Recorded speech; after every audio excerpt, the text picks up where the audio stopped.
Okay, so that was the end of my storage. I knew it was going to happen, but that's okay. So we just ended with, so we've listed all the things that we know of ways that they've gained rights. But we know that African Americans, just because they had the right to suffrage, doesn't mean that all of them went out and got to go and vote and lived happily ever after. That just didn't happen, because the Redeemers tried to find legal ways around these amendments. They could have done legal ways like using the KKK, using intimidation, but those would get them in jail. So they tried to find legal ways to get around these 3 amendments. So what were the loopholes they did? This is what's going to answer us on if they got to maintain them or not. So there's a loophole for each amendment. And the first one, the way they got around slavery was they used sharecropping. So these white Southerners, they still needed somebody to tend their crops, and they didn't have slaves to do that anymore. So they used sharecropping. Now, you guys did that sharecropping simulation where you divided up into your farms, and remember you had like all these hardships, like you had to buy your kids shoes, and you had a mule die, and you had to like take care of your wife, which hopefully a lot of you chose to save your wife and you didn't just tell her like walk it off and then she died, which it seems like all the kids always do that. But sharecropping was a way, if you remember, you never got out of debt. It was a way for them to keep the tenant perpetually indebted to the landowner. Remember, you got all the way to the end and then you owed half of your crops to the landlord. So that's the way that they're going to keep their slaves. I'm just not calling it slavery anymore. They're calling it sharecropping. Now, there were other types of sharecropping. There was share tenancy and tenant farming. But remember, tenant farming was where you put down like a rent fee. Like, let's say it was $100. So I just pay you the $100 to my landowner. And then at the end of the year, whatever I made for my crops, I get to keep it all. I don't have to give them a share anymore because I'm a tenant farmer. I already paid that rent. The problem with that, though, for African Americans is they don't have the money to put up front. So they can't do tenant farming, which would be beneficial to them. They have to do sharecropping. And sharecropping is always going to keep them indebted to the landowner. So if you can't leave because you always are owing them money, that's a type of slavery. Okay, so that's how they got around the 13th Amendment. How they got around the 14th Amendment was through Supreme Court cases. The Supreme Court was disenfranchising what the 14th Amendment said. So since they were limiting the scope of the 14th Amendment and the Supreme Court was doing it, then all Americans felt like, well, we don't have to honor it. The Supreme Court has limited it, then we're going to limit it too. There were 2 court cases in particular that they did that in. The first one was the slaughterhouse cases. And you learned about that in class. That was where the butchers had their slaughterhouses in the town, in the boundaries of the city, and it stunk. It smelled really bad. And so the people in the town said, hey, we want you out. We want you to move these slaughterhouses. It's against our citizenship rights to have to put up with this all the time. They even were putting the carcasses in their water, and it was contaminating the water. So it was a big problem to have these slaughterhouses in the city limits. Of course, the slaughterhouse wanted to stay in the city limits because that's where good business was. What the Supreme Court said was that the slaughterhouse had to leave. Now, this was owned by a white guy, the slaughterhouse was. So he said, listen, it's part of my citizenship rights to be able to have a job. This is my property. I should have been allowed to have whatever I wanted on it. So if they're willing to take away citizenship rights of a white guy, why should we be doing this to African Americans? So that's one way the Supreme Court is going to limit it. The other one was U.S. versus Cruikshank. Cruikshank dealt with an African-American man.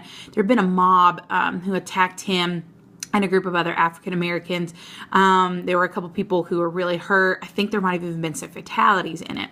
So it goes to the Supreme Court, and the Supreme Court said, actually, we're going to rule in favor of the white mob, which how that works, I have no idea. But they said it's because the state has to honor citizenship rights, not necessarily other people to you. So the Supreme Court, which is made up of a bunch of old white guys who do have some racist tendencies because of the time frame that they're living in, they're going to limit the scope of the 14th Amendment. I'll do the Supreme Court. Now, let me give you a heads up. Most kids on the test forget this loophole. This is the one that they forget. This is the most missed question, is forgetting these 2 cases. So make sure that you make a note so you don't forget that. Last loophole is the 15th Amendment. So they really don't want African Americans to be able to vote, because if they can vote, then they can change laws. So they're going to try to find different types of legislation they can pass that makes sense to keep them from voting. So the first thing was the poll tax. The poll tax was where you had to pay to be able to vote, which is illegal. But so they're going to create this poll tax. Why would that keep African Americans from being able to vote? Well, they just came out of slavery, so they have no money. So they're not going to be able to pay that poll tax. Now, the problem with that is there are some Southern white guys who are pretty poor and can't pay the poll tax either. So they said, well, if you can't pay the poll tax, let's do another thing. Let's do the literacy test. You have to be able to read. If you're going to vote, you have to be able to read the ballot. Kind of makes sense. And so they're going to make you take a literacy test. Now, why would that disenfranchise African Americans? Because they were never taught to read during their time in slavery. It was illegal for them to know how to read. So that's definitely going to disenfranchise them. The problem, though, again, is that there are some poor white guys who can't read either. So they finally say, okay, let's pass the grandfather clause. The grandfather clause said if you had a grandfather who could vote, then you're allowed to be grandfathered in. So even if you can't pass the literacy test, can't pay a poll tax, this grandfather clause could get white people in. Now, why would that disenfranchise African Americans? Because their grandfathers were slaves. And so they wouldn't have a grandfather who could have voted. So we've got all these rights that they gained, but they didn't get to maintain any of these amendments because of these three loopholes. So again, the first thing you want to do, write down all the facts that you could possibly think of. You're going to write all those down. Now, the next step after you've done that is you're going to chunk your facts into 3 categories, okay? Which we've kind of got 3 categories here. You can see right here pertaining to our amendments. We got 3 amendments, 3 loopholes, so that kind of creates our 3 categories right there. So we've already got our facts chunked into 3 categories. Now that I've got all the facts down, I've kind of got them chunked into 3 big groups. The next step is you're going to create your thesis. So a thesis, you've probably written it in your English class, but what a thesis is just what are you going to prove? Okay, so going back to our question, did African Americans gain and maintain their rights? Were they successful in doing that? Okay, so what are we going to prove? We can prove they gained rights, right? Because we can prove there are 3 amendments that we could remember. We can also prove that they did not maintain them because of these 3 loopholes. So that's our thesis. Our thesis is going to be they gained rights, but they did not maintain them. So that's basically our thesis, what we're going to prove. Now you want to do this using the chicken claw method. Now if you think about a chicken claw looks just like this. You've got like the leg, and then there are like these 3 little toes that come off of it, okay? So that's what I want you to think of with the chicken claw. And this is a really good tip for AP. This is actually when I first learned this, was when I was teaching AP US History for their DBQs.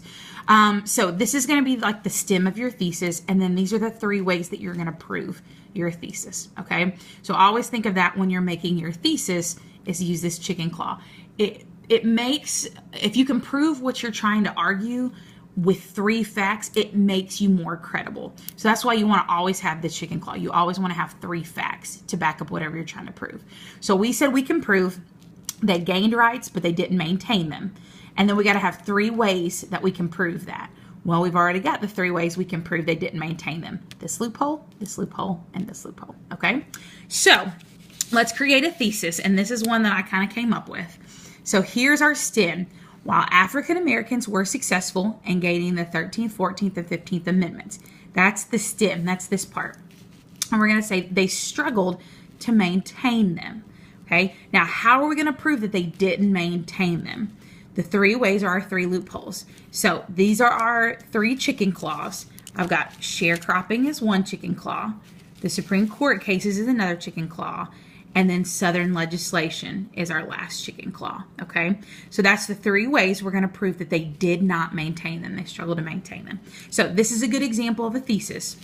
You've got your body. While African Americans were successful in gaining the 13th, 14th, and 15th Amendments, they struggled to maintain them. How am I going to prove that? I'm going to prove it in 3 ways. Because of sharecropping, because of Supreme Court cases, and because of Southern legislation. And I'm going to go into detail on what these 3 were. Okay. Now, does that answer our question? Remember, our question is, were African Americans successful in gaining and maintaining rights? Yeah, it answers it, because we said they were kind of successful, but then they were not successful in maintaining them.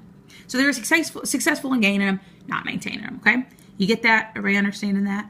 We'll take a break. If you've got a question, you can ask Miss Barrett, and she can text me if she needs to, but just kind of mull that over there with that thesis, okay?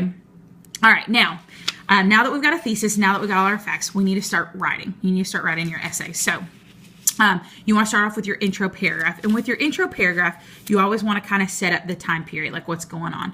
So I'm going to say, this is during Reconstruction. It's 1865. The United States has been torn apart by the Civil War, and now we're trying to piece it back together. One of the big problems, though, with piecing it back together is, what are we going to do about